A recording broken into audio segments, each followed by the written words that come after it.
Hello everyone and welcome back to the Trini Indian Kitchen. Today we'll be making the eggless version to Barfi Cheesecake. So apparently it's some next popular thing now in Trinidad. I have no idea what goes on over there when it comes to like trends in like food and whatever, or trends in general.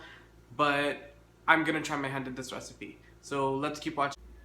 So for my list of ingredients here, I've got 2 bricks of cream cheese. These are the 250-gram bricks. I've got 2 of those and they're at room temperature. They're pretty soft. I've got 1/4 cup of full cream. You can use media cream or Nestle cream, whatever you use to make regular barfi. 1/4 cup of whole milk powder, a teaspoon of elychee, 1/4 cup of ginger. You can use grated ginger, but I just squeeze the juice out of the ginger. This is a tip that Natasha uses a lot. Trini Cooking with Natasha. Here is 1/4 cup again of, or 3 tablespoons of self-rising flour. So if you want to make your own, it's 1 cup flour to 1 tablespoon of baking powder. So you just mix that up and you're going to use 1/4 cup of that. A cup of sugar, another 1/4 cup of graham cracker crumbs. This is optional.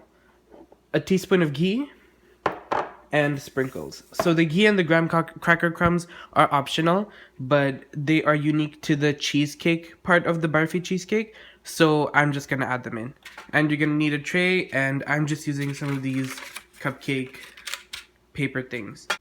So first thing you're gonna want to do is melt your ghee. If you do not want to use ghee, or if you're not gonna use the graham cracker crust, you can skip this step. But if you don't want to use ghee, you can use butter or any type of, even like cooking, which is like shortening in place of the ghee. So you're just gonna mix this in here and you're gonna create your crust. So you just want to mix this together to make a crumbly sort of texture with the 2 things. Next, you want to take your graham cracker thing and just put it in the bottom of each tray. So I have filled and compacted the crust in the bottom of the trays. So now we are going to refrigerate this or freeze this for about 10 to 15 minutes just to solidify that ghee again, so that when you add your cream cheese filling mixture, it doesn't mix together and whatever, so you still get that nice crust. So now we're just going to add our cream cheese to our bowl.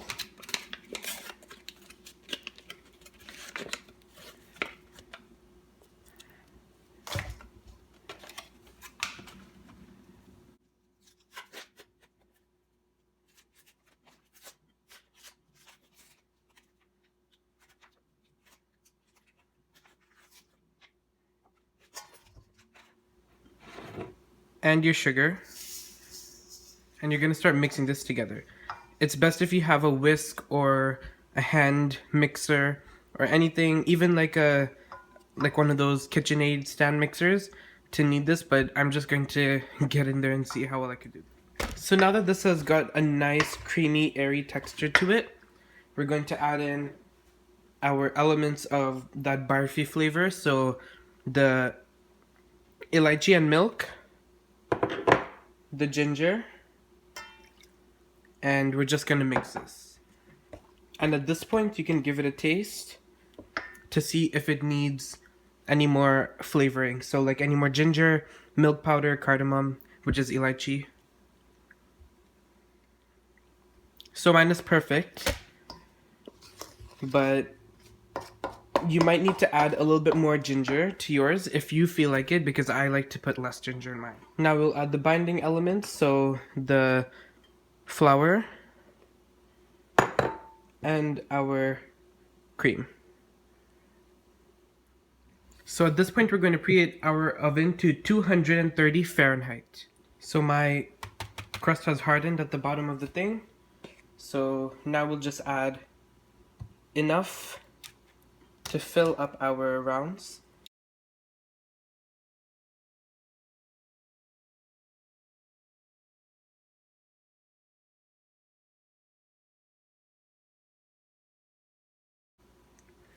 And now you're going to allow these another 5 or so minutes for it to just level off on its own.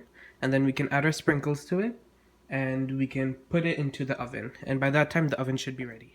And now we're just going to put these in the oven for about 20 or so minutes or until they look complete. So I'm doing my second batch without the crust at the bottom, just so that we all have an idea as to how they will come out in the end. So I have taken mine out of the oven after almost 30 minutes because I just wanted to make sure that they were cooked properly. So the way to test that is you kind of have to peel back some of the wrapper to check, and if it's still a little gooey, it needs more time. Using the toothpick method does not work with cheesecake because there's barely any flour in it or none at all in some cases. So I have finished mine here. So some of them, as you can see, have the crust. Some of them don't. So let me just show you how easy it is to take out your cheesecake from the cheesecake wrapper, from the muffin wrapper, sorry.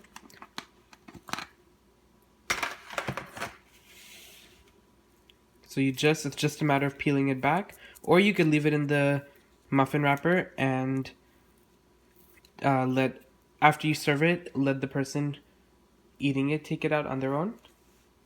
So in total, it made exactly 12 cupcake sized pieces, or you can just make one big cheesecake or however you may like it. So please give this recipe a go. It's apparently a new craze in Trinidad, and the way they make it over there is in these small little bite-sized pieces, or they make it in the big tins as well. So please make sure you try out this recipe. Make sure you check right around here for my previous video. So before I go, let me just cut into one for you guys. So this one is with the crust. And you can see it's just like a cheesecake. And it does not miss the eggs at all.